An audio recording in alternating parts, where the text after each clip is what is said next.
Hey, welcome to The Great Unknown, the home of Make Something Mean Something. We are back once again. It is lovely to be with you. I am Kevin Lieber, and with me, as always, is Matthew Tabor. Yeah, I'm back, and I'm not 100% healthy, but I'm like 90%, and that's enough. It's going to round up. The antibiotics are flowing through me. The hate is flowing through me again. Really, everything I need for the podcast is just a couple pills and some angst. Well, you'd mentioned to me earlier today that the antibiotics were hate pills for you. I don't really understand sort of the medical science behind that, but I thought that was interesting.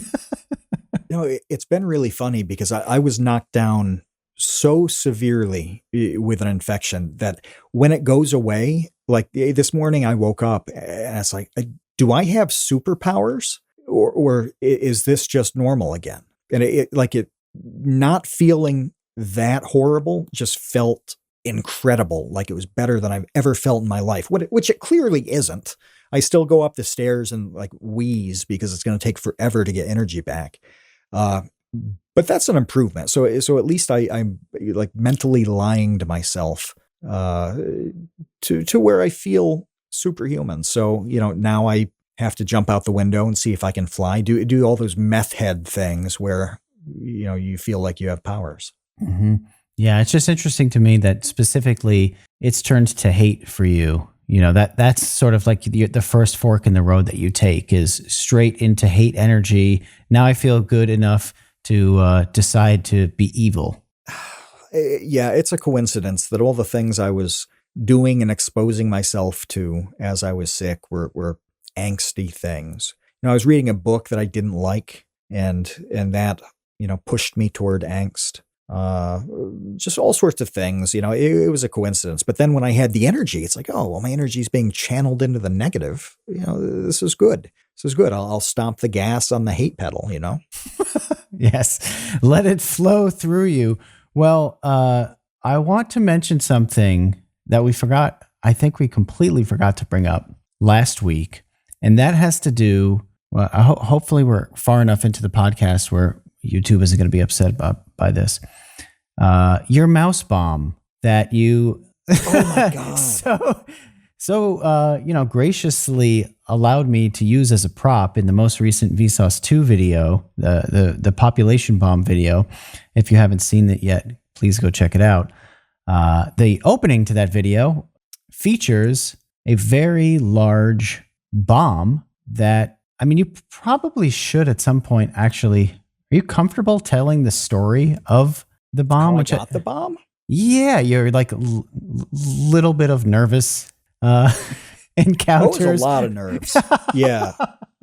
No, it was a pretty bad scenario, which I've come to appreciate how bad that was. So it was 2004, which I know for a fact because of the way the events played out. And I was living in Boston, and a friend of mine was working at WGBH, the PBS station. In Boston. We like WGBH. They're good.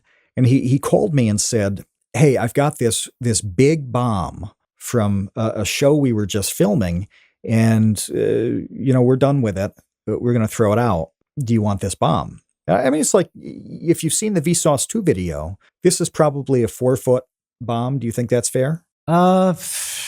Yeah, 3 or 4. It's really big. 3, it was 4, was hard to fit in this frame of the video. Yeah, that's a good Korea/Vietnam interim era bomb. And I'm like, oh yeah, no, I'll take that. And so I picked it up and wrapped it in an old carpet that I'd pulled out of the dumpster, but it didn't fit. And the fins were sticking out the back, and it was obviously still a bomb. But whatever, I started driving back, and I was living on the other side of the river from WGBH. So like that's on the Harvard side, the Cambridge side. And I was living on the Alston/Boston University side of the river. And I was driving back, and I started to hit strange traffic. And that's when it hit me that the Democratic National Convention was in Boston then, that day, and they were rerouting and doing checkpoints. This is a couple years after 9/11, and so there were sort of like where they do the sobriety tests and things like that. They were checking on security, and I was in the midst there. I'm like, oh, I don't have my license because I'd lost that and hadn't gotten a replacement yet. I was driving a car with expired out-of-state Wisconsin plates because I'd borrowed the car. Like, I'm driving through Boston and I'm about to hit a checkpoint for a major political event where people are quite sensitive about security, and I have a bomb in the back seat of the car.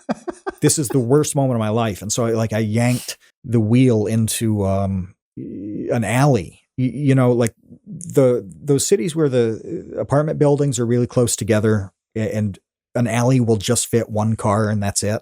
You know what I'm talking about? Mm-hmm. And so I went through a series of those and then went into a parking lot where I waited for a little bit. And this was pre-GPS too. And that's the killer, is that now I would just be like, oh, find me a different route. It'd be no big deal. Waze would take care of me. No, I've got to figure out how to continue driving through Boston and get home with my bomb in such a way that I don't scare anybody or get arrested. But yeah, I ended up taking a route home that got me there. And then I spent 19 years just having this bomb. It's hard to display. It was at my parents' place for a long, long time. And we were actually working on the population bomb video for a while before. I had the bomb at that point in my back room, which I saw like 10 times a day. And at no point did it occur to me that we have an actual bomb to use in the bomb video. But yeah, so then I was like, oh, Kevin, come get the bomb. You can figure out what to do with it. Now, this is where you pick up the story. Well, yeah. So first of all, I would say that it's always, no. Before I get to the bomb, I just wanted to say really quickly that you mentioning that you not having GPS, obviously heightened the conflict and the drama of that situation. And it's just funny to me how things like cell phones and GPS ruin stories in terms of those sorts of what used to be natural conflict scenarios. Now it's like, well, it makes no sense that you don't know where to go. You just look it up on your phone, Yeah, that's funny. I don't get lost anymore. I don't end up driving somewhere I shouldn't be. And if I am, it's for like half a mile. 10 years ago, 15 years ago, you'd take a wrong turn and be somewhere, wherever the hell you were. Yeah. With no idea. And yes, you'd see something funny or you'd have a story, and those are gone, aren't they? Yeah. Just in general, when thinking about storytelling and, movies and TV shows or whatever, those things that make life so much easier kind of make stories a lot worse. That's true. They kind of negate. Like, I had read a thing at one point about how so many of the Seinfeld plots would not have made any sense if everybody just had a smartphone. So much of like the awkwardness was gone, and like the miscommunication, which is where all the comedy comes from. Like, none of that ever happens if you just text someone. Anyway, when it comes to putting the bomb in the video, the first thing to mention has to do with how do you start a video? Like, how do you start a YouTube video in a way that's compelling? That ends up being one of the last things that we figure out, because it's actually really hard to do until you know exactly what the video is, how it goes, what the tone is, sort of what the overall like biggest piece of intrigue is. Yeah. So when it comes to making Vsauce 2 videos, actually whatever that intro is figured out either like last or second to last. So it's kind of like a book cover, isn't it? Where like the title and the cover of a book are not coming at the beginning, and they're probably not coming in the middle. Everything has to be done to get a sense of how you intro that thing to people. Yeah. So that's why, you saying like, oh, I don't even know why I never mentioned this bomb as we were working on the video. It's like, well, that wasn't part of the process yet. The video was done, and then it's like, okay, how do we start this thing? Because it's obviously critically important to hook viewers, make people interested in seeing, what the video is about, and to continue to watch it, especially with these longer videos. So anyway, we do put a lot of time and effort at the end in order to come up with some kind of introduction that is just interesting and has a high level of energy and is unique. I was watching a video that we did a couple of years ago where the intro friggin' stunk. It was not What good. video was it? It was one of the videos about maybe it was either Compstat video or it was about sentencing. It was one of the criminal videos about bad math being used to sentence criminals. I think it was that one. And yeah, the intro was like not great. But an intro like the bomb one, like I was really happy with. That did not come together quickly, easily, or without issues. First of all, it was like, okay, I have this bomb, and then I was like, what do I do with the bomb? Oh, well, you should light a fuse. Oh, okay. Well, then the intro will start with lighting the fuse, and we'll add that into the script. And where do I get a fuse? Okay, there's a place online that will sell fuses out of Montana. Okay, I try to order the fuse, and now they think that I'm a terrorist, and they're calling me and asking me who I am and why I'm ordering these fuses and what I'm going to do with process them. Than it used to be. Yeah, but I do want to point out how difficult the fuse part is because we had to get fairly specific timed Canon fuse because that has to be cut to a length that fits the time of the intro. So that was another thing where until that's crafted and you're happy with how you're going to say it and do it, well, that determines how much fuse you have to cut because it's burning at a fairly specific rate. And I think that was about 25 seconds a foot on that one. So even that detail, it's not like you just like, well, cut it long enough. I mean, you could have, but no, because then it would be burning the table. That was this whole other thing. It's like I really didn't want to burn my whiteboard table, especially because I had literally just resurfaced it the week before, which was stupid. As soon as I finished doing that, I was like, oh, I wish I had waited because then I wouldn't have cared if the old surface burned because I was just going to cover it up anyway.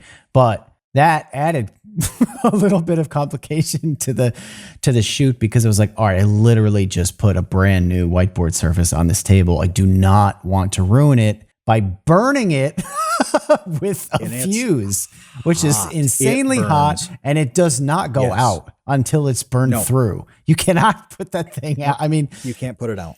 No. In the video, I put it in a bowl of water at the end. Spoiler alert! But that fuse was already burned out by the time I put it in the water. It would have continued to burn in the water. It doesn't need the oxygen to continue to burn. It has everything it needs in the fuse to just burn. And if you think about how a fuse needs to work in those contexts, it can't be interrupted at all. Like a fuse has to burn reliably and at the pace you think it's going to burn and not go out. Nothing, it can't get a little bit wet and have that die halfway through. Then you're in trouble. People do use them for fireworks and I suppose rocketry of some kind, although I think electricity is preferred now. But yeah, I mean, back in the day, you needed a Canon fuse to do its job and nothing else and without interruption.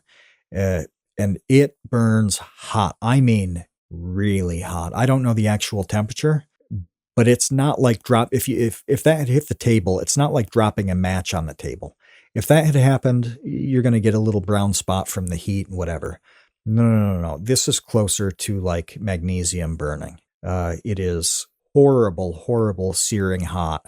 I have it's gone now because it's been, 25 years, but I had a fuse burn on the side of my finger and it was like a brand. It just instantly liquefied the skin on my finger. It is hot.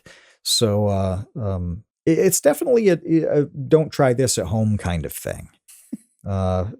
It doesn't show in the video how difficult that was for you to pull off, but the combination of what you were working with and the timing of it all, and engineering a performance around all of this is actually pretty incredible. I don't think you've done an intro that juggled so many of those things. No, so I was really nervous about so many elements of it. So what I did in order to, you might be able to see this in the video, I don't know, but I actually kind of built a dummy board on top of the whiteboard table.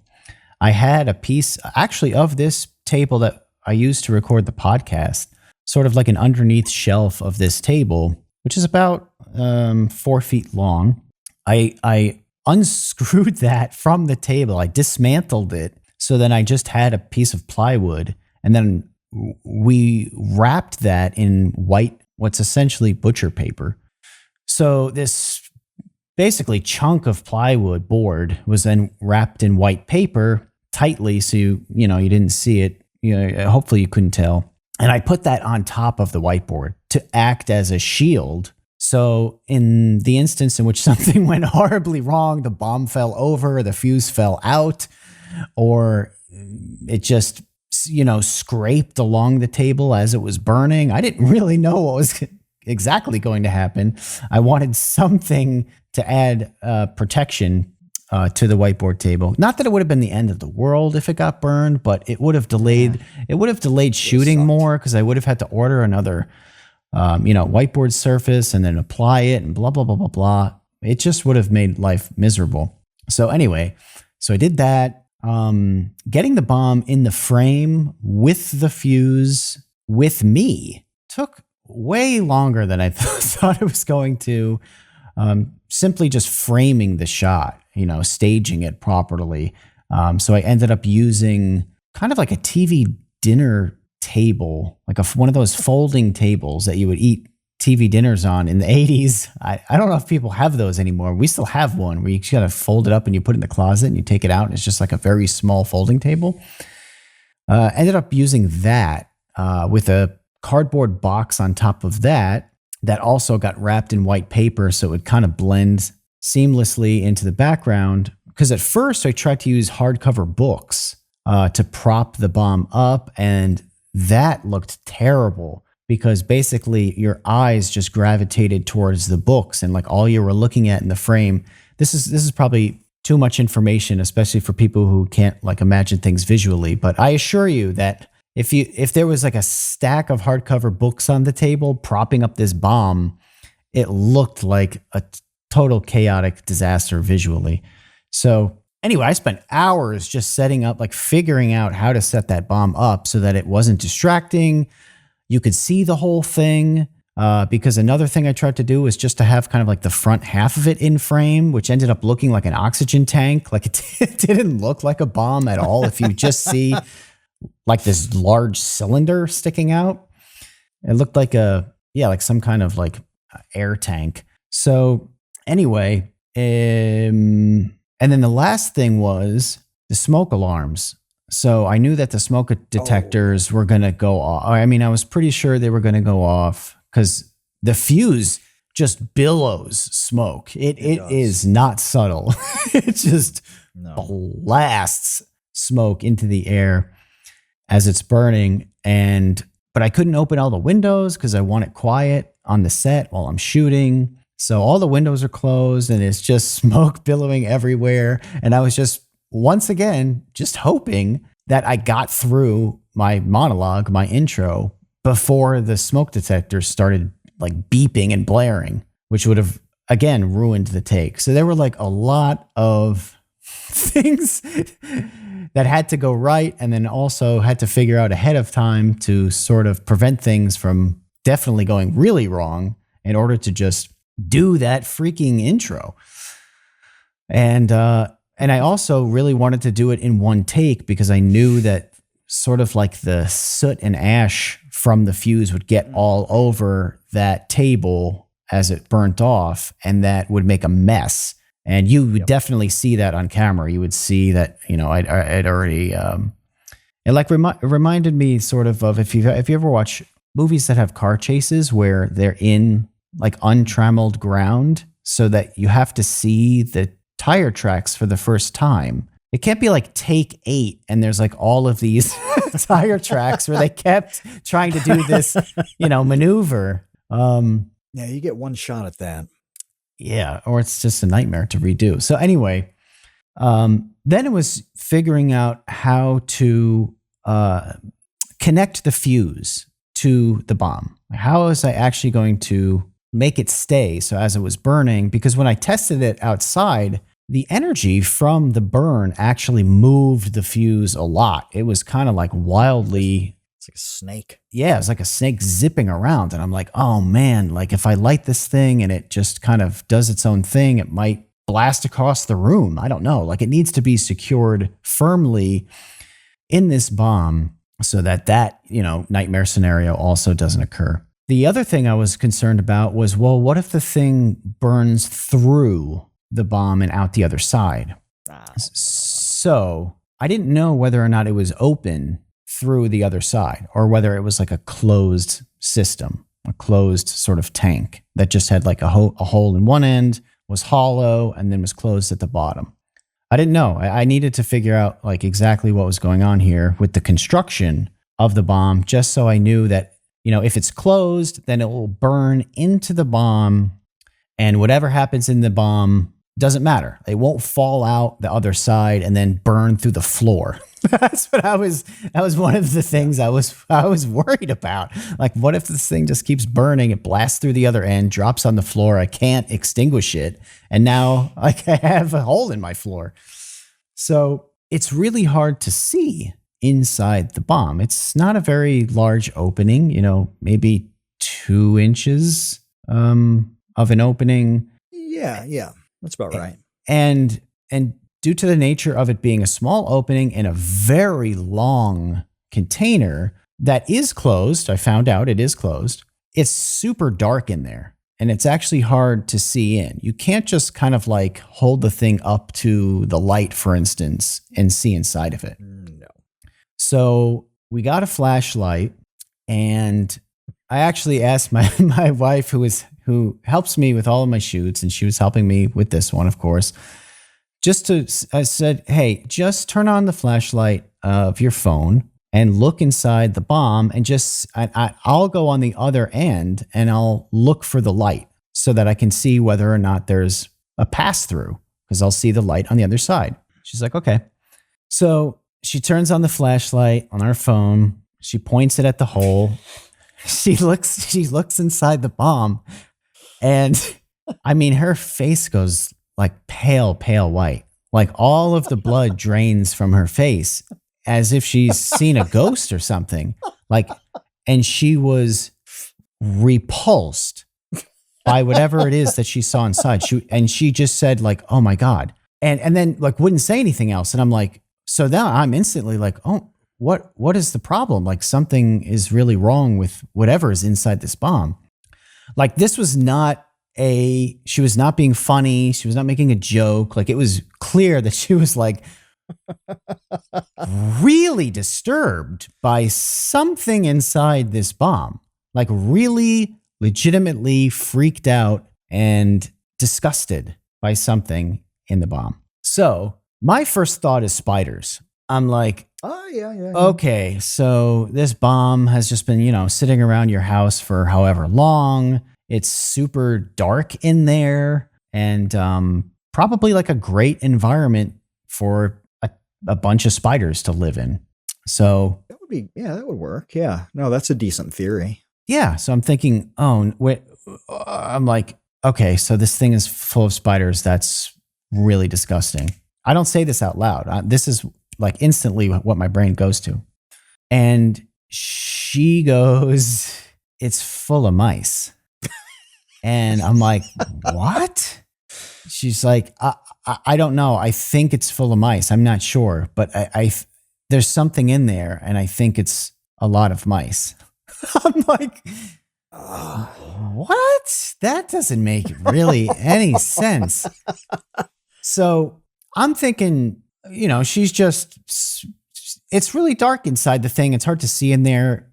I don't know what she saw, but like, and she didn't seem confident that what she saw was mice, but she said that's what she thinks that she saw. Like to her, she looked in there and it was just a bunch of mice. It's like, okay. And she loves animals, all animals, loves, like huge heart and loves all animals, isn't like, the type of person who, if there was a mouse in the house, which we've had in the past, we capture it alive and we let it go outside. That's what we do in this house. We're not like setting traps, and we hate vermin or anything like that. So I was like, all right, let me look. Let me see what's inside this bomb. Let me see if I see mice. She hands me her phone. I look inside the bomb, and it is full of like mummified dead mice. I mean, tons of them. Not like 2 graveyard or 3 or 5 or 9.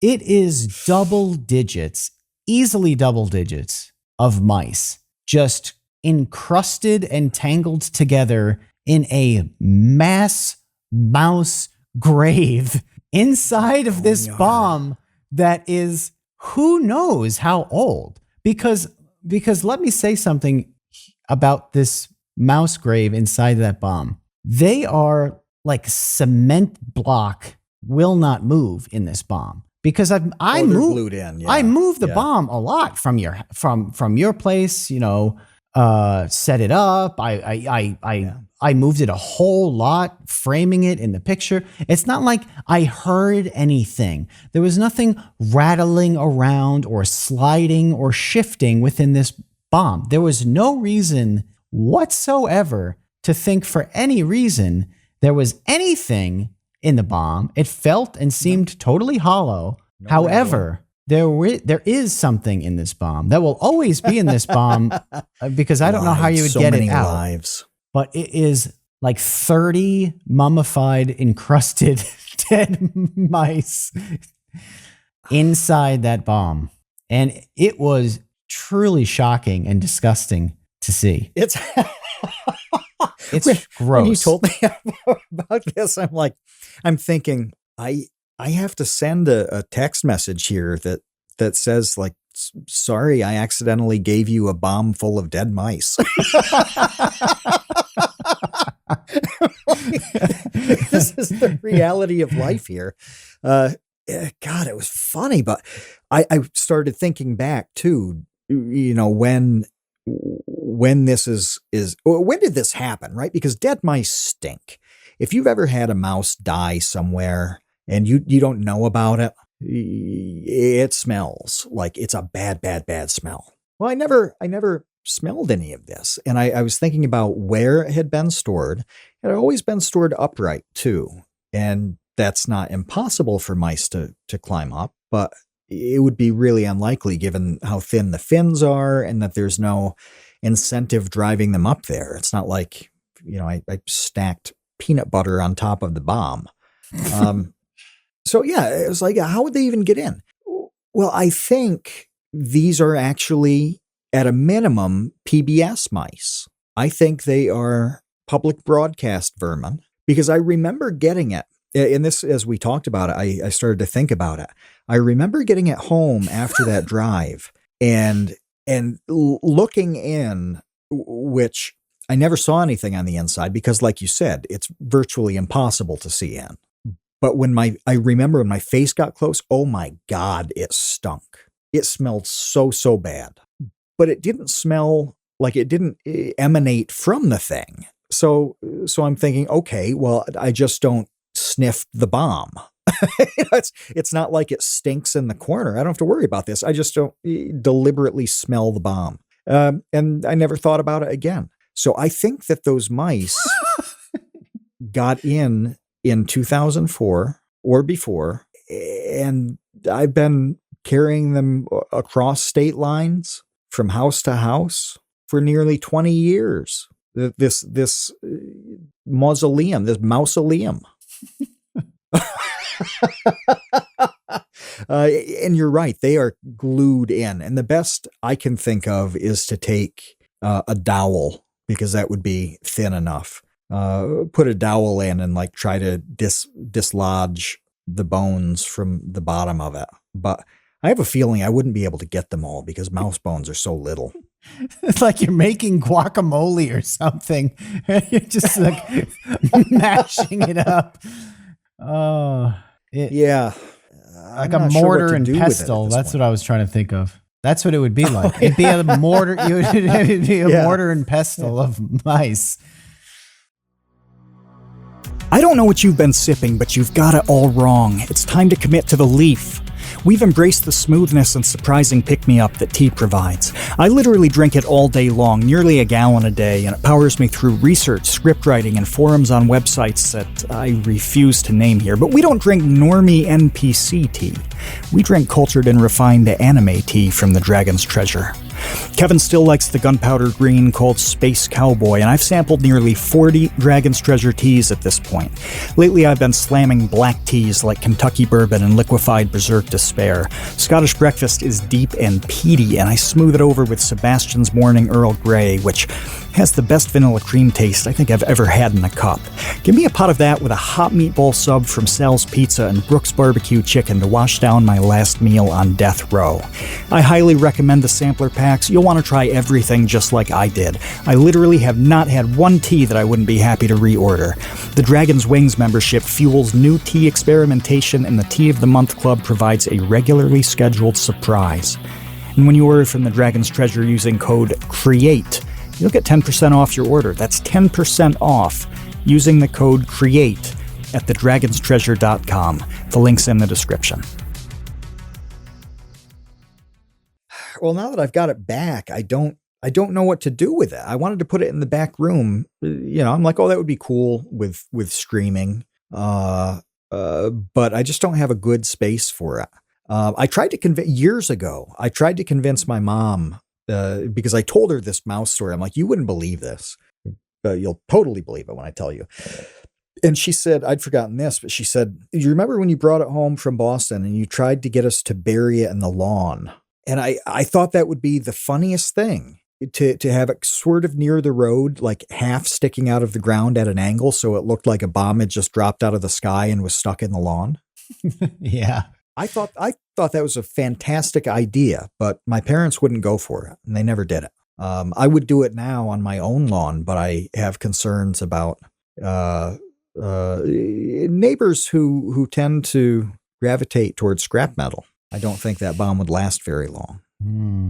So now I really don't know what to do with my mouse-filled bomb.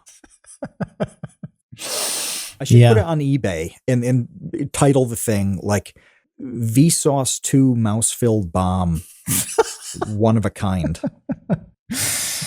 Yeah, it is really disturbing. Like, I'm laughing about it because the comedy in the scenario is so farcical and ridiculous. Like, every element of it is just pure absurdity. But it's really gross. Like, it's genuinely disturbing. It is pretty weird. Like, I wouldn't look at it again. Like, I don't want to see that again. Like, I saw it once, and I knew what I was looking at, and I was like, oh my God. I think it's because it's surrounded by just blackness. And you just look in this hole and all you see is skeletons. It really is strange. And tails.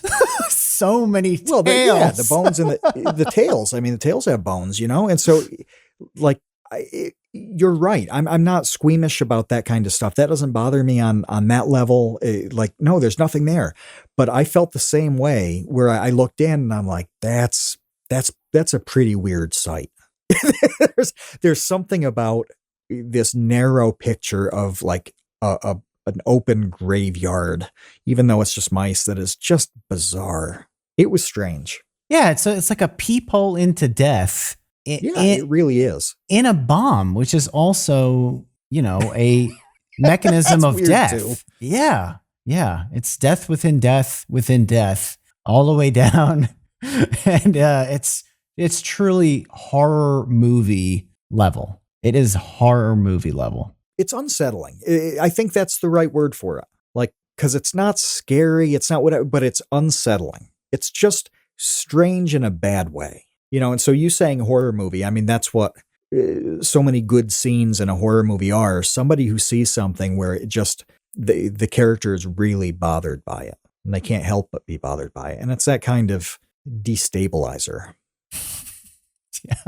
Yeah. So, well, now, everyone who listens to this podcast will have another layer of information and context surrounding that intro and that outro. Not only the sort of behind the scenes and how it was created, but also the terrifying reality of what was going on if you created a cross section of that prop bomb and just saw nothing but death. Yeah, it's really crazy since there's a 20-year history of this thing, starting with the origins being weird. And, like once I got around the checkpoints and all that stuff, it just becomes a funny story, and that's that. But I didn't come home with it thinking like, boy, I'll be able to use this at some point down the line. Like, no. And then 19 years later, it's a valid part of that video. Like, it's not a goofy, forced thing. Like, no, it's relevant enough to work. So I feel good. The time investment and all of that paid off. Right. Yeah. Put it to good use. Made a compelling intro to a video. But that reminds me of something that I wanted to bring up also that I thought of the other day that you said you had a lot of thoughts on. So I'm hoping that you can share them with us because you didn't share them with me yet. So the point is this bomb paid off later in ways that you couldn't have imagined. And, it's not like the most important thing of all time, but it was just, it's an interesting way in which something that you did unprompted and kind of without reason a long time ago, just because you thought it was neat and you were interested in it, getting this thing, was put to use in a YouTube video that didn't exist YouTube wasn't even a thing at all. So, right. But the connection that I'm making here was that the other day, I feel as though many times we've had this conversation on the podcast about kind of doing things that don't seem like they're all that useful because you just don't know when they will be useful, which is a terrible piece of advice to try to impart to anyone because it's so like ludicrously intangible by its very nature that how could anyone possibly be inspired by advice of that type? So the other day, for no reason, because I don't know how brains work, I made this connection with The Karate Kid, which is not a movie that I have seen in like 20 years. So it's not like you're not a fan of the 80s schlock, are you? I grew up watching that movie. I've seen it so many times when I was a kid, but it's like I don't go back and rewatch it. Like I know what it is. I've seen The Karate Kid. I grew up watching that movie. I don't need to watch it now. But whatever neurons fired in succession made the connection to The Karate Kid, in which a major portion of that movie in the beginning is that, so you have Daniel who's getting bullied, right? Daniel is the main character. He's getting bullied.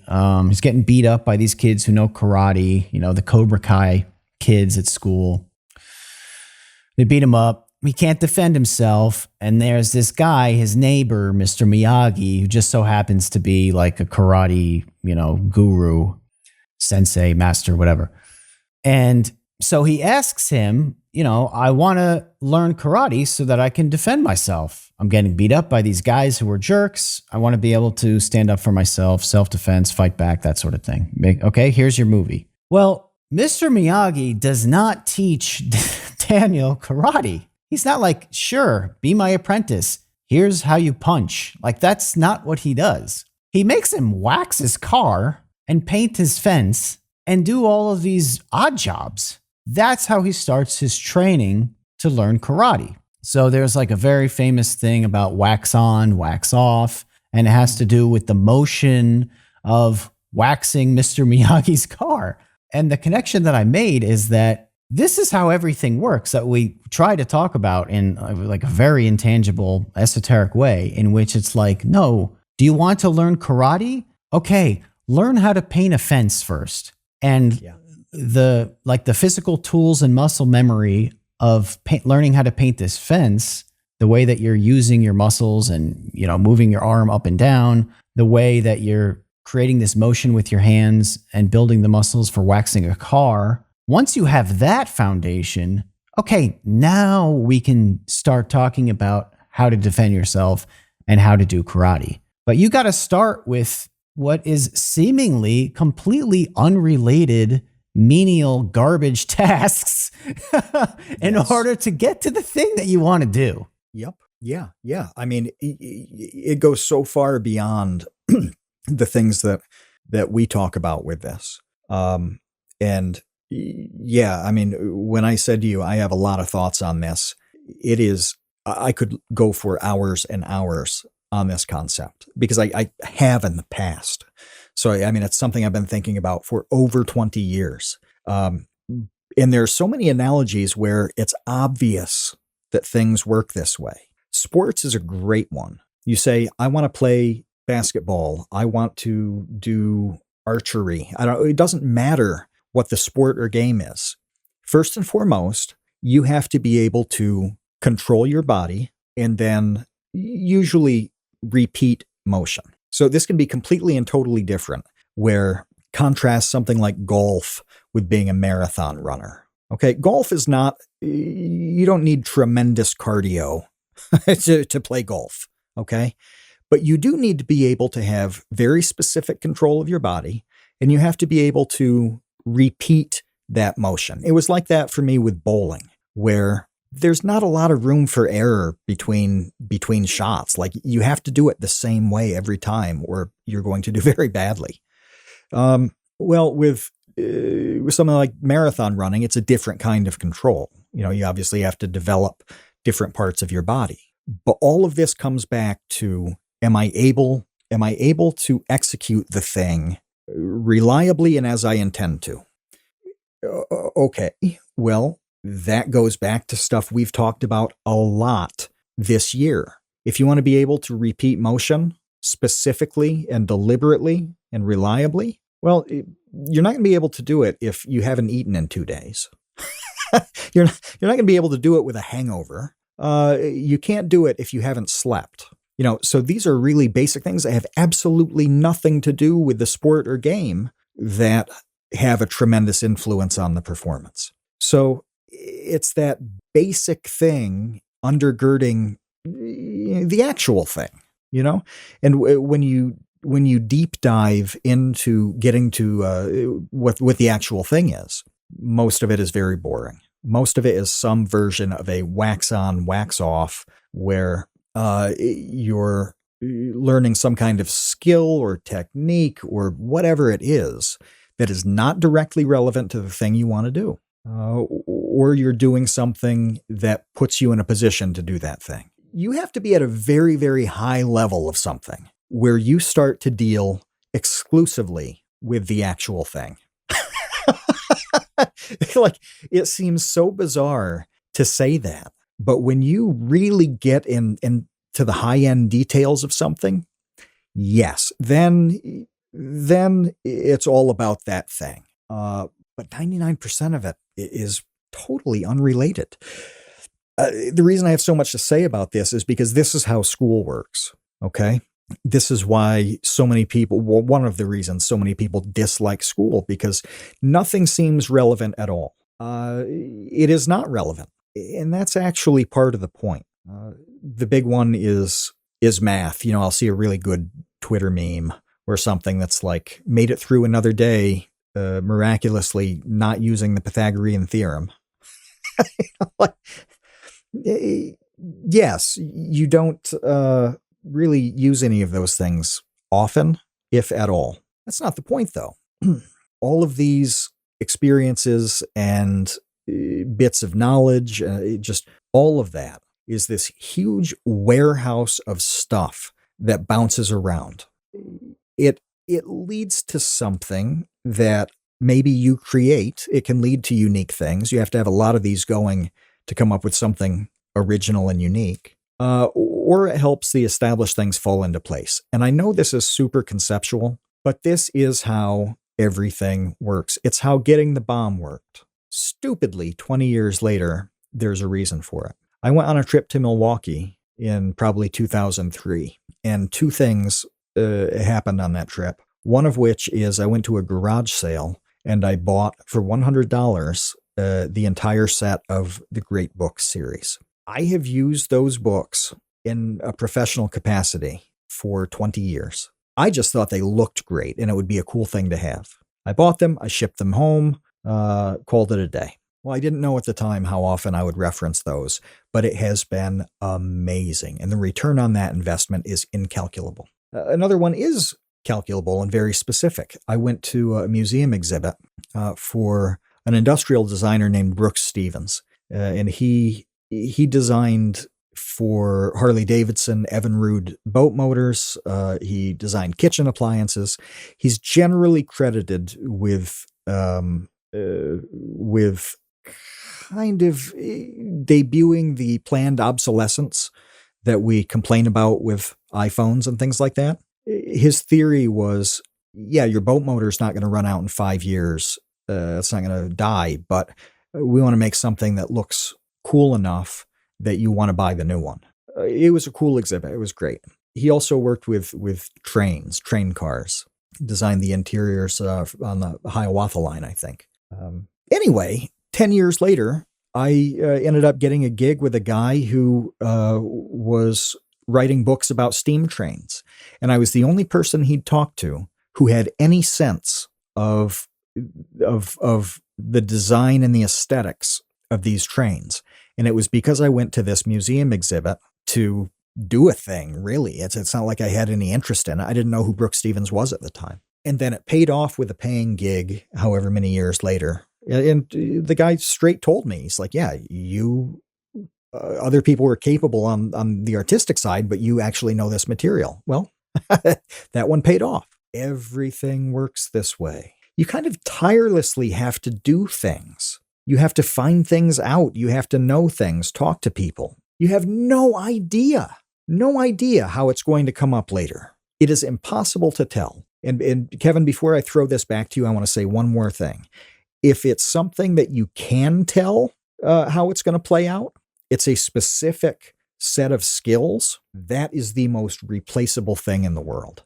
So when you think of something like some elements of vocational training, that is straight up, you learn how to do a thing in specific steps so that you can execute it. That's good. That's important. However, that can be replicated, increasingly so. There's no robot that's going to come into my house and fix the plumbing. We're a long way off from that.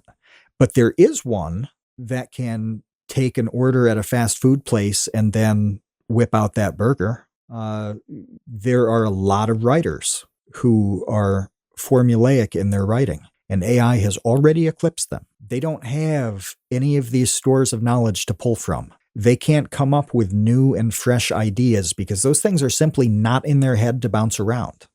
So they're working from information they get elsewhere. Well, guess what? So is AI. That's the whole way it works. So the more esoteric this stuff is, the less relevant it seems. Well, the harder it is to replace, too. So there's actually a fair amount of value and beauty in that whole thing. So anyway, Kevin, I've done my monologue. There we go. Yeah, it was good. I'm not surprised that you brought up school because, you obviously spent a long time thinking about education and all of that stuff with your work before Vsauce. But that was something that I thought of as well, especially as someone who has done a lot of math videos that a lot of people have watched and a lot of people have commented on, saying things like, I never understood why I needed to know this. And I think that's a great failure of our education system, is not equipping. I think maybe it's hard to come down on teachers for having to be everything to everyone, but at the same time, they're not much of anything to anybody, are they? Okay. But at the same time, I think sure would be nice if part of that training was to provide some sort of even bad explanation for why you need to understand or, go through the process of learning the quadratic equation or whatever it is. Why do I have to learn about, the Battle of Tippecanoe? Why do I need to know this? I don't. I can just live my life without any of this.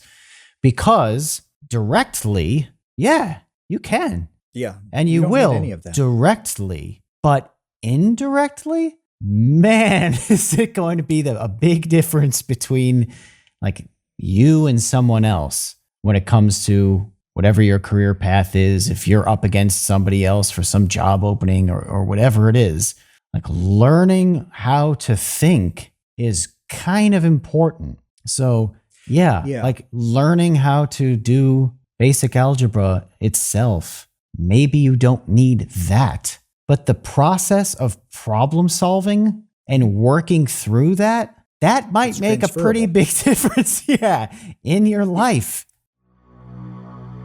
We want to help you make something and mean something.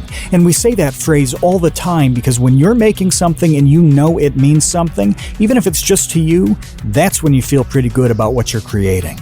The support for the Create Unknown in recent weeks has been incredible. Animators, artists, musicians, YouTubers, aspiring filmmakers, comedians, it is crazy how talented everybody in this community is. Consider joining the Create Unknown Patreon. Every dollar that comes through goes straight into the podcast and its community. That means more highlights videos. It means a big Minecraft project that's on the way. And eventually we'd like to manufacture custom piss bottles so you never have to leave your battle station. And being a patron unlocks participation in all of our live recordings. You've seen the roster of guests we've had. Having access to their minds is a unique opportunity. You can go to patreon.com/thecreateunknown or click the link that's in the description. Every little bit helps, and your support means absolutely everything to us. Patreon.com/thecreateunknown, links in the description. We appreciate you, Space Cowboys. Unfortunately, it's very rare to be able to see exactly how something like this is transferable. It sounds like a trust me bro level explanation, because in a way it kind of is. But this stuff just happens. And so the algebra thing is a really good example where when you benefit from the problem solving element, you don't realize it. And it's not possible to realize exactly how. You don't solve an unrelated problem and think, I did this because, I learned how to solve for X in 8th grade. With algebra specifically, too, there's a massive conceptual thing built in where, like, if you think how common and how easy it is to think this plus this equals that, well, you have, these numbers, and of course, it's going to equal this thing. But there is a very different question to say this plus what equals that. You're figuring out a different thing. That is conceptually a different type of thinking. And so when you play around with it with numbers in terms of algebra, well, it transfers to other things, because sometimes, in life, you need to look at something and think, well, this plus this equals that. And sometimes you get, you're missing a different piece, and you have to reverse engineer a little bit. Well, that's what you do in simple algebra. It happens a lot. It happens. This difference between the two things is how, like, mystery movies work, how stories work, where you're given some parts that are very clear, and then, the variable that you're solving for is who did it, who's the killer. That's the X. That a cruddy crime show, like the things I watch on Masterpiece Theater, Agatha Christie, that kind of stuff, is a simple algebra equation, and they play around delightfully with the knowns and in the context of the one unknown. But you already have the result. You know who's dead. You're finding that part in the middle, what happened. So, that's not the cleanest analogy, but you get what I'm saying here, that you can learn how to think in one way, and it will benefit you with playing around even in something like the arts. But it's a really hard sell to say to people, you don't need to know this, and it may not pay off in any way. Yeah, and that's the truth of it. Most of the things that you acquire, whether they're skills or knowledge, will not pay off. They just won't have a role. Like, it's just one of those things. You have all the all the crayons in the box, but you don't use every single one every time you draw, do you? It's impossible to tell what you're going to use. And sometimes you put a lot of time into learning a thing. Maybe it's obscure. Maybe it's about Tippecanoe. But you don't know which crayons you will need or when you'll need them. And as many as you can, collect, the better position you'll put yourself in to color the unforeseen picture before you. I mean, when you're talking about like putting that this plus what equals that into sort of reality, I went through this yesterday trying to hang a license plate on the front of my car. Okay.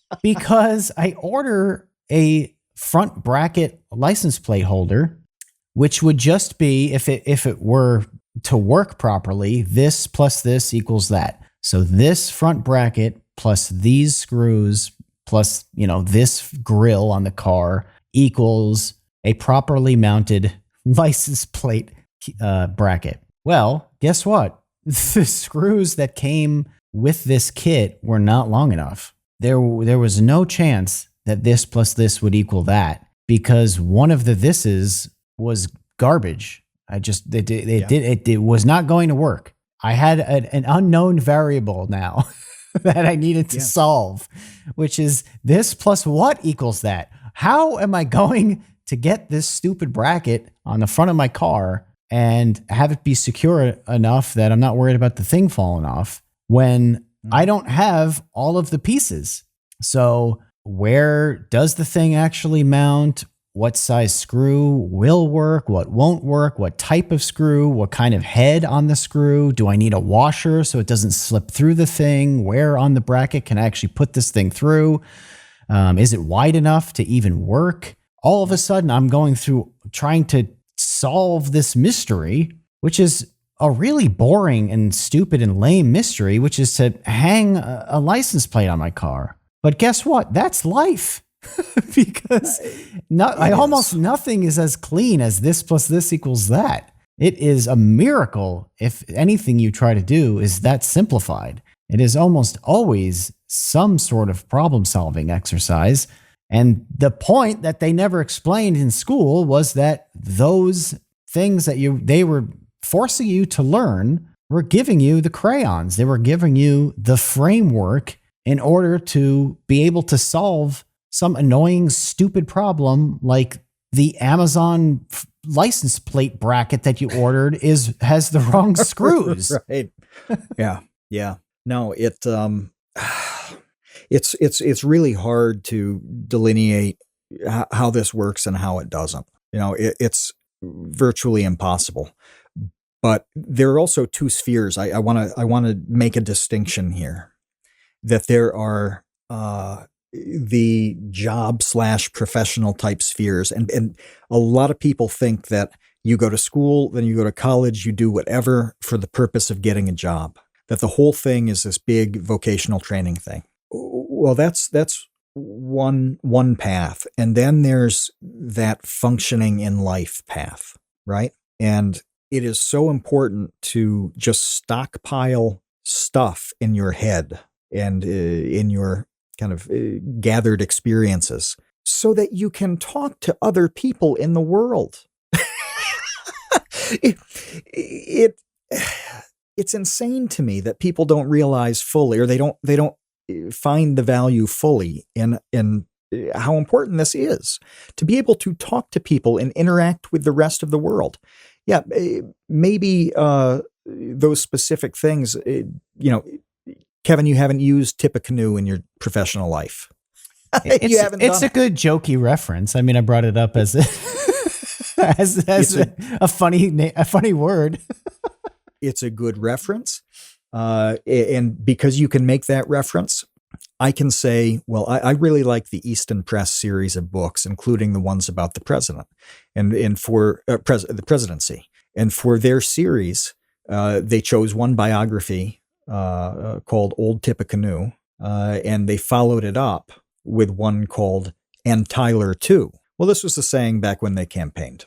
But it's very nice because when you arrange them all in order, you get these two spines on the shelf to get the saying of Tippecanoe and Tyler too.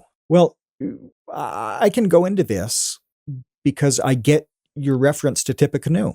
I can talk about the books. I can talk about the books in my own room. Easton Press books, Boss Threads. We were talking about this in the chat, joking about it 45 minutes ago. Well, you can do those things when you know stuff. When you know stuff. And you don't know what it's going to be. It depends on who you're going to talk to. But the more stuff you know and the more things you've done, the more people you can engage with and the more stuff you can engage them about. Well, guess what? That's the world. That's what the world is filled with. People and stuff. The more you know about people and the more you know about stuff, the more things you're going to be able to do and enjoy in the world. This sounds lame and philosophical. However, yeah, Dan the Latch makes this point about sports. That is a fantastic one. It's amazing how easy it is to have a conversation with most people if you know the bare minimum about sports. That's what he said in the chat. 100% true. You can always, well, not always, most of the time, you can have a good, fun, surface level conversation with somebody about sports if you know just the bare minimum. If you don't have to know a lot, it's great when you don't, because then they have the opportunity to go into the thing they know a lot about. You know, if I go to a Sox fan, Red Sox fan, I know a lot about the Red Sox. I know a lot about baseball. But the good move for me is to say, you know, what do you think the Sox are going to do in the offseason? And then let this person be the super fan to me. Now, they may be full of shit. I don't know. Well, I'll find out when they start talking. But they're going to love being able to go off on it. Well, I have that little trick because I have enough sense to ask them about sports, you know, and like ask a follow-up question, something like that. That's a great example of it. You know, it's the same kind of thing with, you know, movies and TV and music and whatever. You know, I like talking to people when I go to auctions and sales because I can talk to them about the thing they're looking at and ask them questions about it. Maybe I don't know much of anything about it. I usually don't, but I can prompt them. I can have a nice conversation with them that they value and that I learn even more out of. They usually tell me something about it, you know, like there's this one couple that I see at a lot of auctions. I like them a lot. And every time I see them, I ask them what they're, you know, like, hey, what are you interested in tonight? What do you see that you're going to bid on? And invariably, they have an item or two that they're into, but they tell me what it is, why they're into it, and what price they hope it goes for and what price they're willing to pay. And then I kind of have a sense of what that thing is. This builds over time. I just cannot stress enough how important it is to just do stuff and find things out constantly. And it doesn't matter that there's no direct relevance because that's the way it works. It's like Kevin opened this whole thing up with that example of the wax on, wax off. This is how almost everything works. Very few things are a hard and fast, clear set of rules. You need to know those, and then you're going to get something out of knowing them. No. That's lame. You know, I was talking before we started recording about a professor I really liked, and he knew a guy who was a plumber. And this was way back in the day. I think it was in the 50s.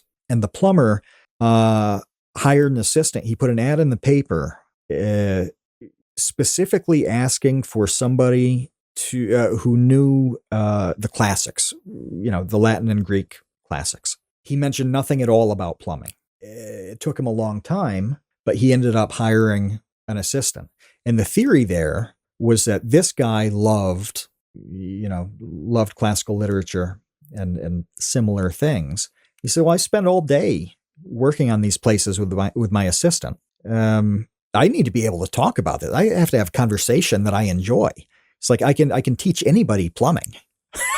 He's like, in 6 months, I can tell him I can teach him everything he needs to know there. But, you know, I can't get somebody to get familiar with Virgil or, you know, develop an appreciation for those things. So, yeah, those nuts and bolts skills, they're not a big deal. You can always get them. But that broad knowledge, the curiosity that goes along with it, all of that you have to do just endlessly. For seemingly no reason and no payoff. That's the point. And be For okay no reason and no comfortable payoff. with that. Like that's how it works. Yeah. You got to wax the car paradoxically- before you can Yes. block a kick. It paradoxically is the greatest payoff. Right. Yeah, and just I will tell you, life gets easier on this stuff. You have less to worry about too. Like, so it's funny. We were talking about teachers a little bit, and when people who have certain certifications for a job lose a job or need to move on for some reason, whatever, they need a new job. They're locked into this specific world, right? They're locked into the thing that values this certification.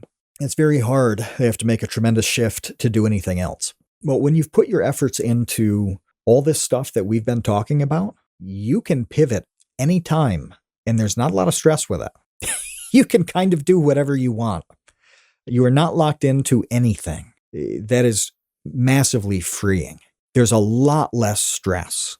Depending on where you live, you may have a really hard time getting a job within your narrow certification. Well, if you focus on transferable skills, well, you can kind of do anything you need to do.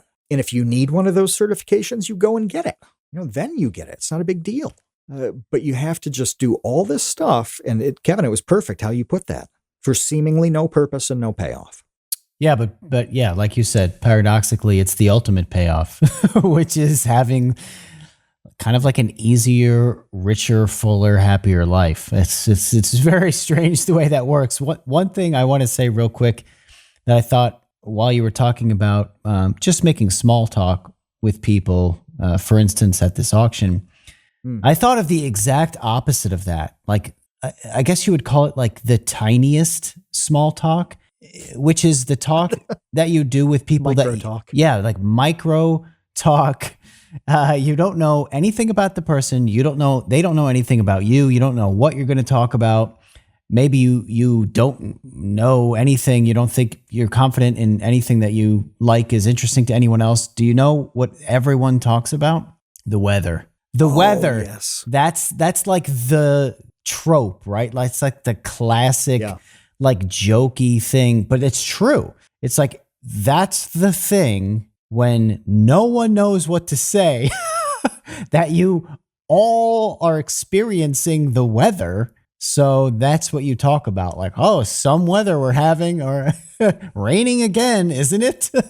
Like, can't wait for it to warm up. Boy, I miss summer. Like, whatever it is, like, that's pretty much you're totally right. the extreme of what you're talking about, right? When it's just nobody knows anything. What are you going to do? And then you just like, well, let's talk about the weather. But I love that example because it's so clear. It's very close to quantifiable, because you're right. By default, literally everybody is dealing with the weather. They care to different degrees. They're it matters to some people more than other, but it's guaranteed to hit on some level. And that's what ends up being the freaking conversation, is like, oh, I actually kind of like the cold. And, oh, you know what I mean? This is my favorite time of the year. That is like the most boring conversation that you can possibly have. It is the only conversation you can have when you have no idea what to talk about. Yeah. Yeah. Oh, that's good. That's good. Can I take a dump on something else? Yes, you can take a dump on something else. So this is relevant. Critical thinking is fake and stupid. It doesn't exist. It does not exist. Okay. And this is totally relevant to what we're talking about. Now, I know especially young people, like, it's very common to have critical thinking classes in schools. It is absolute bullshit. Okay. There truly is no such thing. And the easiest way to think about this is, if you want to be a movie critic, let's say you want to be a film critic, you start a YouTube channel where you critique films. This is something that we've had people on who do it. We know a lot of people who do it. The most recent being Kino Corner. This is what he does. Is the best way to do this to become trained in film criticism? Is there a rubric that you follow to learn how to be a critic? That is absurd. That is insane. And that is stupid. No, you watch a hell of a lot of films.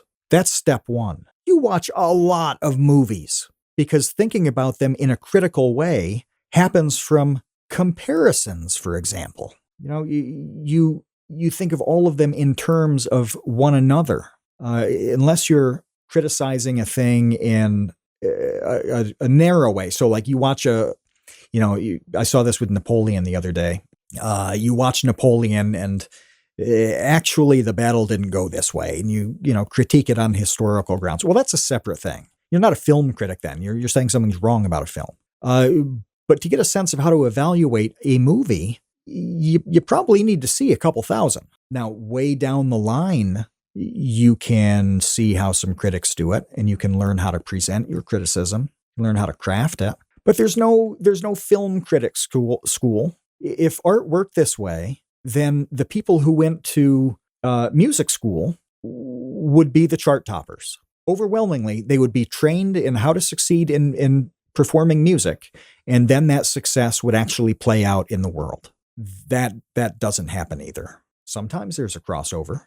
You get some classically trained people who are absolute shredders on the guitar, for example. Lady Gaga. That's right. Yeah, you get performers who succeed remarkably. But it's not an A leads to B scenario because things don't work that way.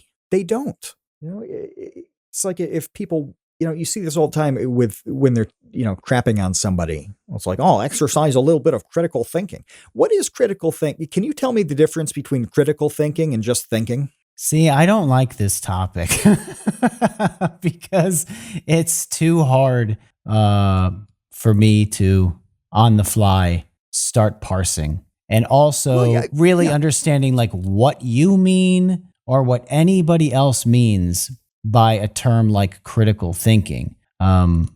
It sort of becomes confusing. What was the Bill Clinton thing where he's like, what do you mean by is or whatever? It's sort of what the definition of is. Yeah, like what is the definition of critical thinking? I mean, I certainly think that there are different types of thinking. There are ones that involve a lot more variables that you're kind of crunching against each other actively. Like we talk about this when it comes to, we had the whole podcast about food, right? Mm-hmm. Where it's like you go food shopping, okay? And here's one type of thinking. Donuts are delicious. I'm going to buy 7 dozen boxes of donuts because they taste extremely good and I love donuts. Okay, another like layer of thinking would be like, okay, I really, really love donuts. I have the money, the means, and the interest in buying 7 dozen of them.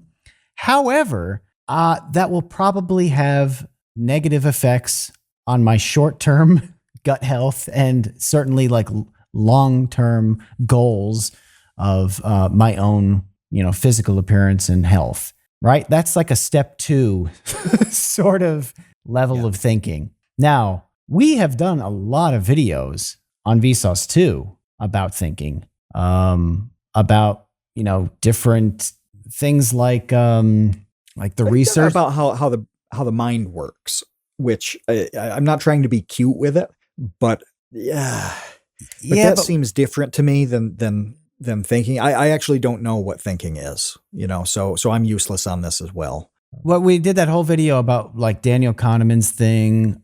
Was it him or Amos Tversky about, well, they work together, like level 1 and level 2. And, so those things exist. Those are real, but I take your point that we're talking about a thing that you and I, who think about this all the time and have actually read a great deal about it, are fumbling like mad to try to explain. I don't think that the rest of people outside of the circles of Daniel Kahneman have that strong of a grasp on what, for instance, critical thinking is, which I think is your point, right? Yeah, I mean, that's right. I mean, so So there's a guy I followed quite closely back in the day. His name is Daniel Willingham, and he wrote this fantastic book called Why Students Don't Like School. But he really, he's last I knew he was at University of Virginia, and he made this excellent video, which I think is still on YouTube, even though it's ancient now, about how critical thinking doesn't exist, and that got me to consider it all differently. But I think it's, I don't. His point is that it's not a separate skill, right? And I don't think it's a separate skill either. I don't think any of this stuff is a separate skill. And I try to make it really absurd to process that. So if I know how to think critically, well, why can't I think critically in Spanish? Well, I don't know Spanish. I don't have any of the pieces to process or spit out a result in Spanish or French or German or literally anything other than English. So there has to be something well beyond the skill. And it's the straight pieces. It's the stuff, and the things that we've been talking about, that you acquire all of this knowledge and information and experience. That's like one big language. And it's a whole lot better to be fluent and have 10,000 words in your vocabulary than to grunt out 50. Each little tidbit, you've got to have them. You've got to know them. And just like you don't use most words each day, and some never. I've never written or said the word obsequious. I've read it more often than I wish I had. I read it last night in a book, and I thought, what a stupid word to throw. Like, you didn't need to use this word. So, and I hope I never use it. But I know it. And so when I encounter it, I can deal with it. Well, I think it's like a raw collection of stuff game, and that you can trust that you're going to think it through. You're going to compare things, and you're going to contrast them, and you're going to liken some, and like a lot of it's going to be wrong, and people do this and have terrible opinions and bad outcomes and whatever. There's no guarantee it's going to be awesome. But unless there's stuff to bounce around, then you don't get anything out of it. Well, and you get better at it the more that stuff you have to bounce around, for sure. Absolutely. And we're getting so conceptual with this, which I think is a problem. But I think I would say that, like, let's go back to the crayon thing. If you only have like 4 crayons to use, you're just going to draw a lot of the same pictures. You don't have that, wealth of color to dip into. Okay. Too conceptual. So one other thing I wanted to say about thinking, because I wanted to drive home the point that, like, no one knows anything about this, nor does anyone like really care, because I'm someone who actually does care, and I find it very interesting. So for instance, Robin Dunbar, who's an anthropologist who, I did that whole video about Dunbar's number. He actually has a lot more stuff going on than just like a cognitive Fredden limit. He has this theory about levels of intentionality that I find endlessly fascinating. He wrote like 2 pages on it at like the end of one of his books about friends. No one cares about this. I have tried to find more information about this. There isn't even enough to like work off of. It's not something I like, oh, Kevin, why don't you make a video about it? It's like, make a video about what? He just dropped like 2 pages about his hypothesis, which is about thinking, and it is about thinking skills. Is it about critical thinking? I have no idea what that means, and I don't know if Robin Dunbar knows what that means. He defined it as intentionality, meaning there are different levels that people can access that allow them to sort of imagine reactions more complexly. So when I first told you about this, your analogy that kind of concretized it was with poker. So I think that I should just use your poker example, because then it'll be way less conceptual and hopefully more understandable. But basically, your suggestion was that the best poker players are thinking about not only okay. a very like basic level of thinking would be, what cards do I have? Okay. What cards do I have? Should I, bet on them or should I fold? Okay. That's right. like the most basic level of thinking you could have when playing cards. Okay. The next level would be, okay, what cards do I have and what cards do I think my opponent has? So now I'm using my imagination to conceptualize what the probability is that my opponent has a better hand than I do. And I'm going to use that information to decide whether I bet or whether I fold. Okay. And that's a big level. That's a huge leap. Just that is a big intellectual leap. Yes, it's hard to do. Not everybody is just getting there. It goes further though, because you can now say, okay, what hand do I have? What hand do I think my opponent has? And what hand do I think my opponent thinks that I have? Right. And now you are just like, seriously creating like this scaffold of abstractions of thinking where you are very seriously analyzing deeply what's going on in a card game, right? Yep. And yes, it's perfect. Yeah. And it keeps going. You could also say, what hand do I think my opponent thinks that I have, that they think that I think they have? I didn't explain that very well, but just imagine it going back and forth, the sort of levels of abstraction between players and what you think other people are thinking. And this is why like reading your opponent in poker is really important, and why like poker players wear like sunglasses and they have different tells and stuff like that, because you're not just playing your hand, you're playing other people. And what they think about you. I mean, when you start to get into the back and forth, what does he think I think he thinks I have? Like this is the reality of it. But not everybody has played poker. Almost everybody has gone on a date. And guess what? This is how a date works too. Do I like this girl? Do I think this girl likes me? Do I think she thinks I like her? Right.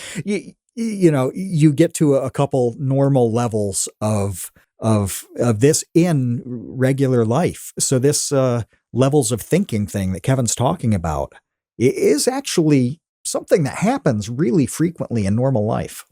Well, and it's also something that separates us as far as we understand, from other animals on planet Earth. Like one of the I don't remember it might just be called the mirror test. But, obviously I stand in front of a mirror, I look in a mirror and I say, that's me. That is a reflection of me. I can see myself in the mirror. I'm looking at me. Well, a lot of animals have a hard time with this. You can show them a mirror and they think it's another raccoon or whatever. So this is another like intentionality thing, where at like the very basic level, you understand that you are a being separate from everything else. The next level is, okay, there are other beings separate from me that also have consciousness that think of themselves, which is separate from me. So now you're imagining someone else's, this is kind of like what theory of mind is. Mm-hmm. Dunbar's theory with the intentionality thing is that, if I'm remembering this correctly, was like the advancement of humans was to get to the third level, which is to imagine a god or gods. Okay. Because now you are imagining something existing that cares about what you people are doing, and you should alter your behavior in accordance to satisfying a deity that you can't see, you only can imagine. And that is a seriously advanced, like we take for granted. Yeah, not only do we take that for granted, we think that a lot of people think that is stupid, right? And you hear this all the time. You hear, religious people being disparaged all the time for being like thoughtless rubes, right? Like believing that some god cares whether or not they steal a candy bar. But the fact of the matter is, from like an evolutionary standpoint, like humans' ability to do that, to think in that abstract of a manner, to say, hey, there is this thing, lives in the sky or lives in the water or lives in the mountain or whatever, that we can't see, we can only imagine and talk about and tell stories about, who really exists. And we need to pay tribute to them. We need to not upset them. We need to worship them. Like, that is a really advanced level of intentionality. Yeah, that's interesting. Yeah. Okay. So that's, I don't know how I got off on that. Well, because we were talking about thinking, and then thinking goes, further and further and further that with this intentionality idea. But the point is, there's a lot. No one cares about this. Nobody talks about this. So like, it's a weird niche thing that like me and Robin Dunbar are interested in. And that's the list. Yeah. Very few people even occasionally reference these things, and it makes sense too. I mean, most people are not curious about it at all. Others don't care. I don't care nearly as much about it as you do, because I'm kind of obsessed with the sad realities, instead of like, oh, what's going on behind the curtain? I'm just like, oh boy, the curtain sucks. And it's very few people try to figure out what's actually happening there, but there's a lot of value in doing that. That you mentioned this, the donuts thing, and that jumped out at me because, number one, that is an example of why you learn things in school and how they pay off elsewhere. If you've taken the first 10 minutes of an economics class, they covered opportunity cost, and that is the actual concept. It's like, here are my possibilities. Here are the choices I'm going to make. If I make this one, what am I missing out on? Am I missing out on something that's better? How do I value these things relative to one another? And there are days, Kevin, where the right move for you is donuts. Yeah. I don't know. Maybe it's, one of those days where I go into Stewart's and have to eat my feelings. I don't know. But, the other days, like, oh, okay, I have to make a comparison here and think about what I'm doing in the context of what I'm not doing. Well, again, this is opportunity cost in economics. That's one thing. But this is also buying donuts. This is how all that stuff works. Again, if you want to make it a dating thing, do that. If you go into a relationship with somebody, you are also deciding not to go into a relationship with potentially other people. This excludes you polyamorous kids. I don't know how you do this nowadays.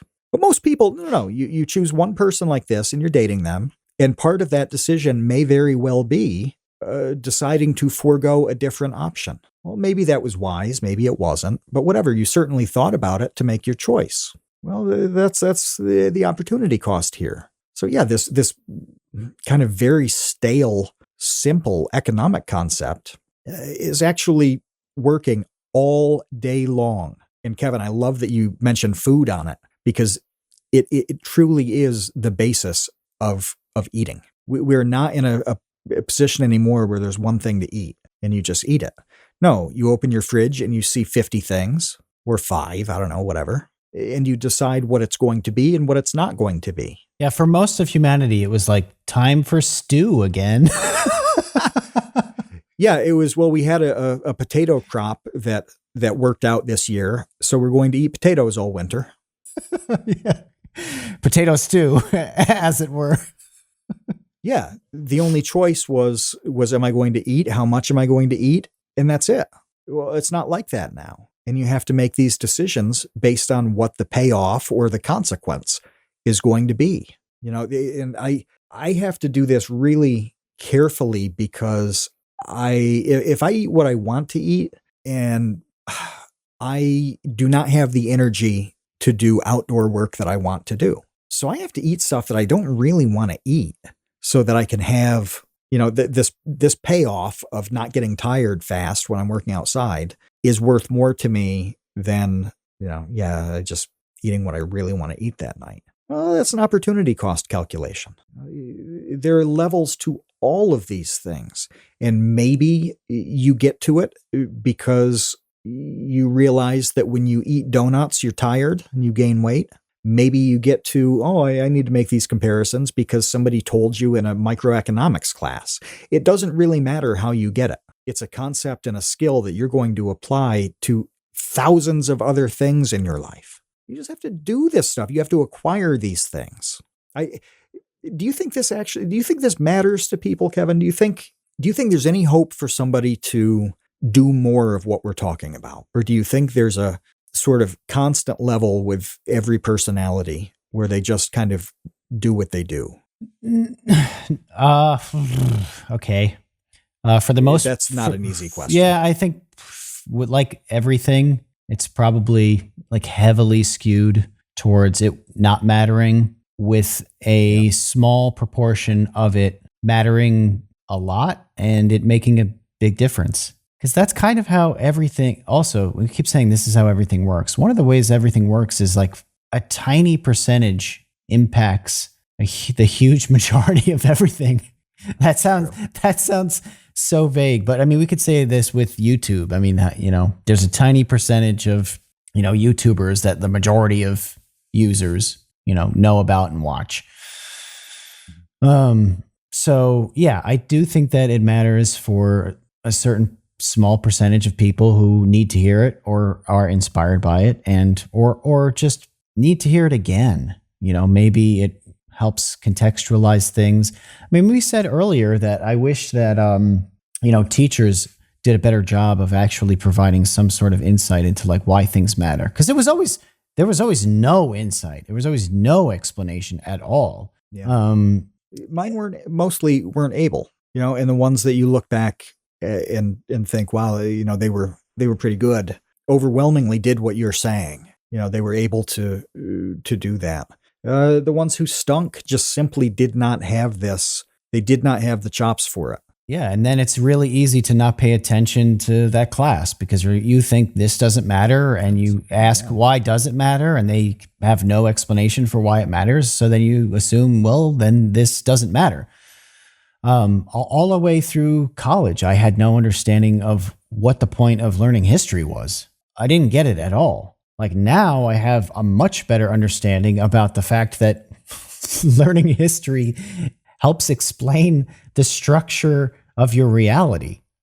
That's kind of helpful to have some sort of understanding of what the structure of your reality is. Like you might be able to learn something and take advantage of that, or at least find some sort of comfort or solace in like better understanding whatever anxieties you're feeling about reality. That all can be mitigated or assuaged in some way by learning how you got there, which is what history is. That doesn't seem that complicated, but no one ever explained it like that. Point. That's a very important point that I really hadn't thought about how important that is. That a lot of anxiety goes away when you simply understand roughly what's happening. Yeah.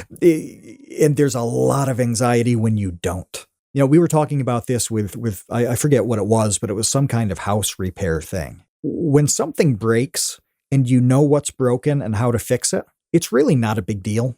It's annoying. You'd rather have things that don't break, but when it does, you're like, balls.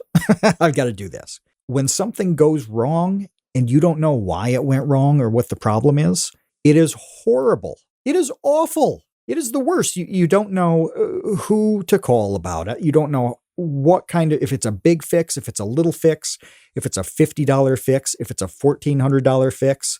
It is horrible. Not knowing what's up is really a breeding ground for anxiety. The more of a grasp you have on what's going on around you and why, you will be much, much more relaxed. You'll be so much more relaxed. There are some people who know so much that they lose their minds. I think a lot of the people very worried about the state of the world and population and climate and all that stuff are worried precisely because they they have this body of knowledge that has terrified them. So it can go that way. But most of the time, yeah, the better you understand a thing, if you have a sense of it, well, it's just a lot less terrifying. There's a lot less anxiety that comes with that. So yeah, the more yeah, I keep thinking of like facts as anxiety pills. The more of them you have, you can take one every time a thing comes up. It's really true. In history is just full of kind of vague information, right? But when you have it all, you can just navigate better. And when you can navigate better, you don't get bent out of shape a whole lot. You have a better sense of knowing where you are. Like I see that a lot with a lot of like freakouts where it's clear that people don't know where they are, and they don't even know that they don't know where they are. But it's like you are hyper afraid of the world because you don't know where you are. You don't understand any of it. And that's why you're scared, which is scary. So like it makes sense that you're scared, but like, yeah, this is, there's that like skill issue meme. This is like knowledge issue meme. It's like, this is knowledge issue. You don't have the knowledge in order to not be afraid of what's going on. I like your problem example, like a problem with your car or a problem with your house or problem with your computer. If you don't know anything about those things and something goes wrong, it could be very scary and anxiety inducing. If you have a problem with your computer, your car, your house, and you know how to fix it, well, then you just might be annoyed that you have to go through the process of fixing it, but that's a totally different thing than freaking out over this thing you don't understand. That's way worse. It's bad, and it's hard to explain to somebody who hasn't gone through it. You most of the time, and most people, they're contained in a very tight world that they're totally familiar with. To the point where I remember, we were talking about a while ago, kids who lived in cities not realizing that radio stations were different when they left. A small kid, I was on a bus trip out of Oakland in almost 25 years ago, where this kid could not believe that an hour away, he lost his radio station on his Walkman. Well, let's learn about radio waves. 98.7 isn't bug country in every part of the world. But it's also perfectly logical. Why would he think that? Oh yeah, stations are going to change. You wouldn't think that. Channel 3 is channel 3 everywhere. Yeah. But when you start to get outside of those, outside of that little sphere, it becomes frustrating. It can be scary. Depends on, the spot that you're in. But the more you know about things, the easier those times are. Again, this is super conceptual and nearly philosophical. But even when you don't go to different places, you encounter unfamiliar things that you as a person are not prepared to deal with. Disasters and crises are the easiest example of this. You lose somebody close to you, a parent. You go through a huge breakup or a divorce. You have a child. Something that is a substantial, I'm in a new sphere and I don't know what to do. Well, the more crayons you've got in the box, at least you've got some more options to deal with those things. It's not a guarantee it's going to go well, but it's better to go into them with a ton of tools as opposed to a handful of tools. Yeah. Yeah. And the point I wanted to make, just to circle back to this beginning of the discussion, is that, if you want to learn karate, you might have to paint a fence and wax a car first. Okay. Just yes. Don't be okay with that. Be okay with that. That's how things work. All right. We're going to leave it at that for now. If you want to support the podcast, go to patreon.com/thecreateunknown. I want to thank deeply all of our patrons who have joined us for this recording. It is lovely to see your familiar avatar faces. We will be back next week. Until then, see you, Space Cowboys. Thanks for listening to The Create Unknown. We make this show with the support of our patrons. 100% of that goes directly to keeping episodes going every week, and the recent support has been amazing. Sid Poke, NRM, Venture Addicts, Weezer Good, you all really do make this show happen. Thank you to the Tots and Dumpster crew, old and new, who save tiny little lives every month. Thank you to our grizzled, battle-hardened child infantry. Clemente de los Santos, Dan the Latch, Demetrius Andrews, Erica, Farrakhan, Jen Mefisanti, Kevin Menard, Mikhail Steinke, Monahim, Natsu, Penny Peddler, Risebread, Ryan Kinder, Samuel Manser, Sean S., Sean Malone, and Tom Videoger. And a tremendous shout out to our elite baby gang commanders: Atrocious Guff, Kat, Dojangles, Graham Robertson, James Gallagher, Jeff Davis, Orange Vanilla Coke, Patrick Pister, TCU's personal pilot, Andy, Ryan Carroll, Baseweight, Vinthos, Yeetus Deletus, Jonas Walter, Nathan Robinson, Chelxies, and of course, Trevstead. You are the elite. Thank you as well to our indentured servants, producer-editor Ben Webster, Minecraft mogul Laterman, Discord kitten wrangler Conrad, and producer emeritus Dan Yoshua. Thanks to Baseweight for use of Created in the Unknown for the opening theme. Thanks to Electro Voice for giving us mics to sound good on top of it. And a special thanks to Main Gear for powering all of our PC endeavors. The Create Unknown is an Unknown Media production in partnership with Studio 71.